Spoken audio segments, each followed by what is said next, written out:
Hey everybody, T-Man again, bringing you guys another motherfucking video. This video will be doing my weekly review on last night's WCW Monday Nitro episode last night. Yeah, so anyways guys, it was really... Just kidding, guys.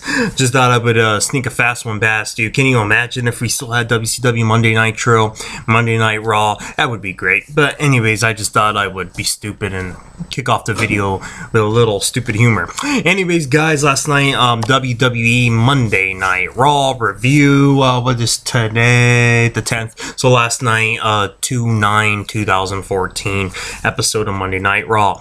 Guys, it was a solid episode. A lot to talk about.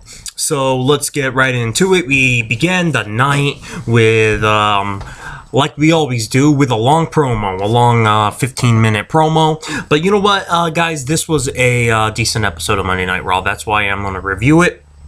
And after I do this review, I'm going to also make another video. I'm going to be doing...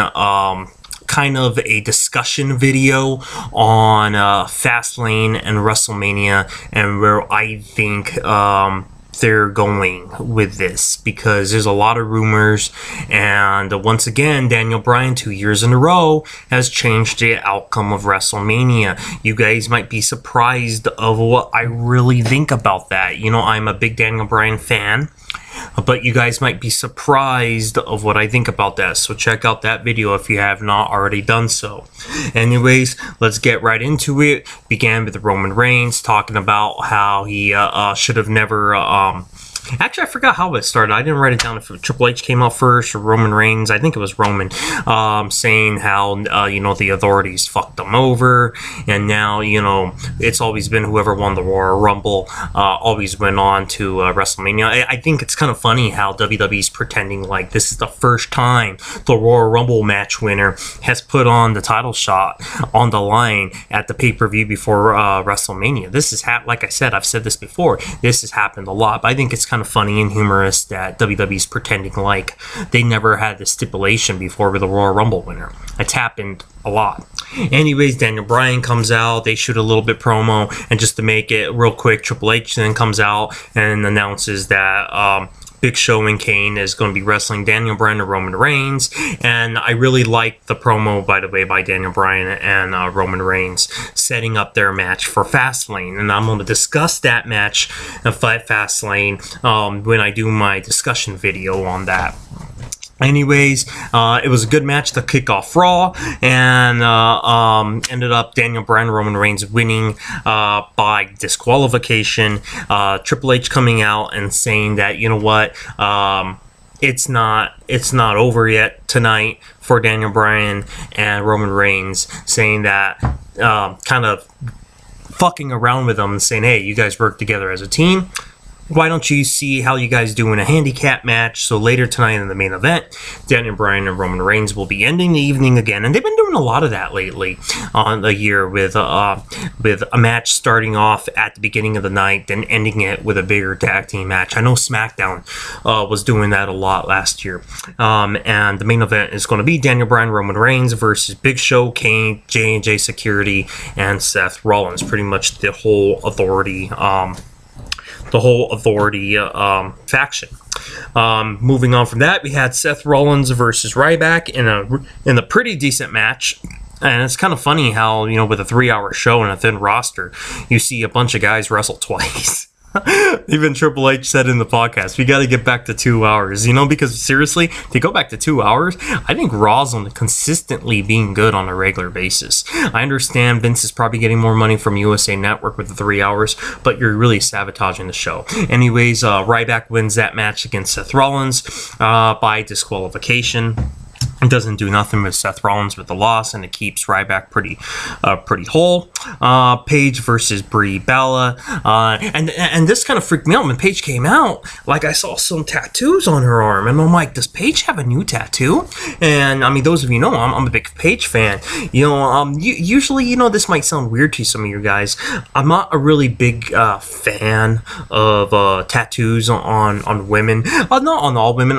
Paige, it did fit her really good, but it turned out a person that was close with the WWE in London that actually helped Paige broke into the business actually passed away, and that was actually a marker that she put on her arm, so a permanent marker or something, so it will wash away. But anyways, I'm like, wow. I mean, you don't come to think about it, you don't see a whole lot of the divas with a whole lot of tattoos. I mean, a couple of them might have them, but you don't see them all tatted up like you do in TNA with like Velvet Sky, which Velvet Sky pulls it off really nice. She's a very attractive lady, and amazing enough dating Bubba Ray Dudley. Anyways, that's a different topic. Anyways, Paige beats Brie Bella, makes sense, going into Paige and Nikki Bella at Fastlane, so that makes sense. Moving on from that, Dolph Ziggler versus Bray Wyatt, and no, I'm sorry. Before that, we had Rusev paying homage to the old man John Cena. They're booking this match like John Cena being the old lion. You know, the old veteran. And, you know, it's kind of funny. This whole storyline is kind of like making John Cena seem really old. He's really not that old, even though he's been around the business. I've been a top player for over 10 years. He's been a main event guy. So I thought it was really good. Rusev looks really strong. I'm a real big fan of how they've been booking Rusev pretty much the whole year. The only thing I don't like is the finishes of Rusev's matches. Everybody passing out, you know. And everyone, staying face and not tapping out to the heel. Let the guys tap out. That's my only complaint when it comes down to Rusev. But I liked how at the end they didn't have Rusev cowered away from John Cena. He actually attacks John Cena by the entranceway, by the Titantron. I thought that was really good. So solid segment. Moving on from there, and what I would call the match of the night was Dolph Ziggler versus Bray Wyatt. Really solid match. Really a good wrestling match. With Bray Wyatt picking up the win, which makes a lot of sense because Bray Wyatt and Dolph Ziggler, not Dolph Ziggler, Bray Wyatt is planned on having the big WrestleMania match with The Undertaker. So, I mean, that is one of the reasons why Bray Wyatt's been booking so strong lately, and like the good dominant performance at the Royal Rumble and just great solid wins. But no matter what, it's kind of sad that they're booking him like that, just because he should always be booked like this. Bray Wyatt is your next. There's only one Undertaker. I mean, obviously, I'm a big Undertaker fan. There's only one, but Bray Wyatt is that guy. He's the guy that's going to be taking over in that darkness, territory like the Undertaker kind of did. So solid match between Dolph Ziggler, Bray Wyatt. No surprise, Bray Wyatt for a big guy is a great in-ring performer, same as Dolph Ziggler. Solid match, guys. That'll probably be my match of Monday Night Raw right there. Brock Lesnar and Paul Heyman, with no surprise, they were out. Actually, I'm a little surprised Brock Lesnar came out. They didn't really need him this weekend. He was pretty much just there just to cut a promo, really. He didn't really do too much business, just saying pretty much doesn't matter who he faces at Fastlane, Daniel Bryan or Roman Reigns, and pretty much saying Roman Reigns, he's that. I like one thing he said, Paul Heyman, one of the greatest promo guys in the business. I liked one thing he said. He's like, yeah, that yellow streak coming down his leg wasn't pineapple juice, it was piss or something along those lines. Really good. Paul Heyman knocking it out of the park with another great promo. Goldust and Stardust versus New Day. New Day picking up the win and having Goldust and Stardust continuing fighting. I will get into that on probably my WrestleMania Fastlane discussion video. Going in the storyline wise, ultimately, we're going to see a Goldust Stardust match because Goldust is going to be hanging it up soon. So he wants to work one-on-one with his brother before hanging it up. And you talk about one of the greatest careers, Goldust, especially longevity for that character, man. I mean, he became Goldust in 95. I mean, he's wrestled for, I think since 88, 89, somewhere around then. He became the Goldust character in 1995. And so if you think about it, we're in 2015 now. He's been the Goldust character now for nearly 20 years. a great character. Has been involved in some lot of things. I hate to see him go, but so guys, if you guys take advantage of Goldust, seeing him every night, just take advantage, kind of take him for granted a little bit. You guys may want to sit down and enjoy Goldust a little bit, because this is going to be his last storyline, his last hurrah. So pretty cool there. And then we move into my segment of the night. Making this review worth giving a review about, and like honestly, some good wrestling matches in here. I mean, there was some good wrestling tonight, and wow, go figure that that concept. Good wrestling on a wrestling show. Kind of crazy, huh, guys? Anyways, we have Triple H, and I thought the concept of this was really funny. Triple H wanted to call out Sting tonight to see if he's gonna. So he wants Sting to come tonight to see if he's going to come on Fastlane to confront him. So he wants him to confront him on Raw to see if he's going to confront him on Fastlane to see if they're possibly going to wrestle at Mania. Okay. Anyways, the concept of that was kind of funny. But I guess WWE wording it kind of right, saying he just wants an answer from Sting.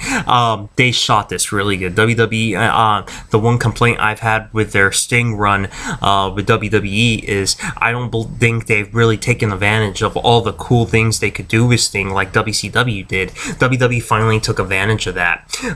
First, you hear the crow or whatever when Triple H was in the ring calling for him.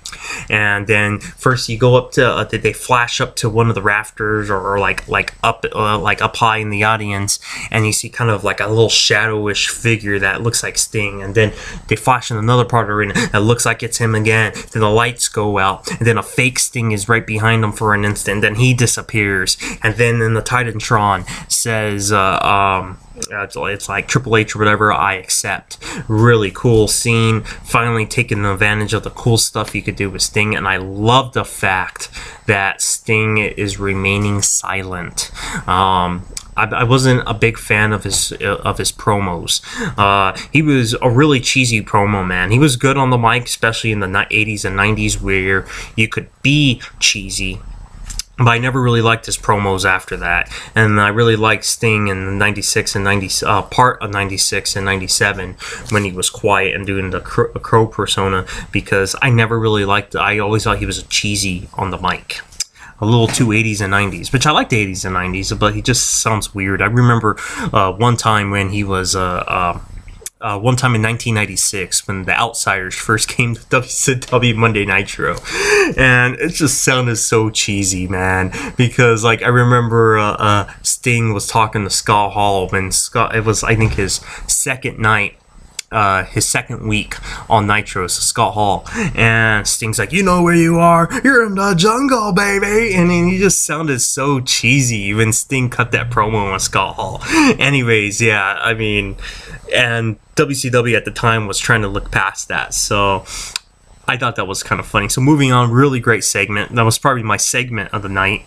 Moving on from there, we got the Usos versus Tyson Kidd and Cesaro, with Tyson Kidd and Cesaro picking up the victory, setting up most likely a match at Fastlane with the tag team titles. Sin Cara versus Damien Sandow, with Sin Cara picking up the win due to The Miz distracting, not really distracting Damien Sandow. Yeah, kind of. Damien Sandow pretty much had Sin Cara in the finger forearm leg lock, and Miz saying, "Don't steal my moves. You can't use that move," and pretty much distracted the Mizdow, and Sin Cara rolling him up, getting the win. What do I think about that? I think they're dragging that storyline on too long. They should have split a Royal Rumble and have the match at Fastlane. I think they're just dragging this out a little bit too long. Other than that, moving on, Dean Ambrose versus Curtis Axel, with Dean Ambrose getting the win. And then on the Dean Ambrose cutting a promo saying that, he wanted Bad News Barrett. They showed him on the Titantron saying, you have not done enough to get a title shot. That I love. Let me, I'll probably discuss this in my discussion video, but real quick, I like that because we actually, for the first time in a long time, we actually have somebody wanting the Intercontinental title, and then the champion, the heel champion, saying you haven't done enough to earn a shot. That's good. Make people want the Intercontinental title. Before, like, if you don't know what to do with Guyana, just throw them in for an IC or a US title match. Good. Make the guys, make the wrestlers want the title. Make them want it, and then the champion not wanting to lose his title. I like that. I'll also discuss what I think they're going to do with the Intercontinental title, and what they could do with the Intercontinental title at WrestleMania. Going in the Fastlane, going in the WrestleMania. I'll tell you specifically what I think they're going to do in that video, that discussion video I'm going to be shooting out right after this. Main event, Daniel Bryan and Roman Reigns beats all 5 members of the Authority in a pretty good tag team match. And Daniel Bryan was pretty much going to pick up the win. Roman Reigns tagged himself in and doing the spear and picking up the win. And Daniel Bryan said, "Hey, you stole my victory," or whatever. And they were arguing, bickering. Authority seems kind of happy that the two baby faces are fighting and disorganized going into the match at Fastlane. And that'll conclude the Monday Night Raw review. All in all, guys, it was a pretty solid Monday Night Raw. I know I didn't get into a lot of the storylines because I already know I'm going to be kind of talking about what I think where they're going to go with Fastlane going into WrestleMania. WrestleMania seems a little bit uncertain, so it's going to be a discussion video on Fastlane and WrestleMania.